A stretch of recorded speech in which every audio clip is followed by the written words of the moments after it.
It was a typical Thursday evening in our suburban home in Austin, Texas. The sun had just dipped below the horizon, casting a warm amber glow through the kitchen window.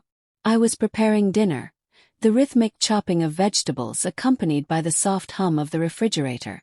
My husband, Mark, was in the living room, flipping through channels on the TV. Our son, Jake, had been unusually quiet lately. At 16, he was in that awkward phase between adolescence and adulthood, where mood swung like a pendulum. He'd been spending more time in his room, the door often closed, and his usual chatter replaced by silence. "Have you noticed Jake's been a bit off lately?" I asked, glancing over my shoulder at Mark.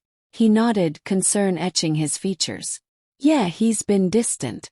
Maybe it's just a phase." I wasn't so sure. Something felt amiss, and a mother's intuition is rarely wrong. That evening after dinner I decided to check on Jake. I knocked softly on his bedroom door. "Jake, can I come in?" There was a brief pause before he replied. Yeah, Mom. Just a sec." I waited, hearing the shuffle of footsteps and the rustling of papers. When he opened the door, I was taken aback. His hands were stained with red ink, and there was a large canvas propped up against the wall. "Jake, what is this?" I asked, my voice a mix of surprise and concern. He looked at the floor, avoiding my gaze. It's nothing, Mom. Just a project for school." I raised an eyebrow. "A project? At this hour?" He hesitated before nodding. "Yeah, just trying to get ahead." I stepped closer to the canvas and examined the painting. It was a chaotic blend of red and black, with streaks of white cutting through the darkness. It was raw, emotional, and undeniably powerful. "Jake, this is incredible," I said, genuinely impressed. "But why keep it a secret?" He sighed, running a hand through his hair. "I didn't think you'd understand. It's personal." I knelt beside him, placing a hand on his shoulder. "Jake, you can always talk to me. You don't have to hide things." He looked up at me, his eyes filled with a mix of relief and uncertainty. "Thanks, Mom." Over the next few days, Jake opened up more about his painting.